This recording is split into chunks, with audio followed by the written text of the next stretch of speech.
কি ব্যাপার শান্ত, এত দুশ্চিন্তা দেখাচ্ছে যে? আর বলো না ভাই, খুব বিগাড়ে আছি। কেন, কি হয়েছে? এই জমি জায়গা লিয়ে ঝামেলা, বাড়িতে জমি জায়গা হিসাব ঠিক মতন পৌঁছে দিচ্ছে না। আজকে সব করা যায় একদম চাকু দেয়, একদম সব করে ভুঁড়ি পার করে ফেলবো ভাই।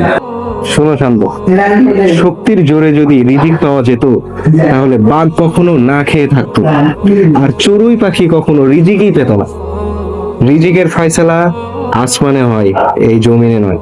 পবিত্র কোরআনে বলা হয়েছে, লা ইন শাকারতুম লা আযীদান্নাকুম ওয়া লা ইন কাফারতুম ইন্না আযাবি লাশাদীদ।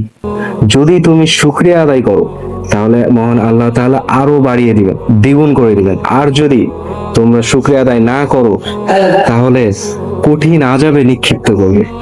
এই আয়াত থেকে আমাদের অনেক কিছু শিক্ষার বিষয় আছে। এই জন্য রাগ না করে তুমি সবকিছু আল্লাহর উপর ছেড়ে দাও, আল্লাহর উপর ভরসা রাখো, ইনশাল্লাহ সবকিছু ঠিক হয়ে যাবে। বন্ধু, এই আয়াতটি দ্বারা তুমি আমার অন্তরে চোখ খুলে দিলে, এই জন্য তোমাকে অনেক ধন্যবাদ বন্ধু।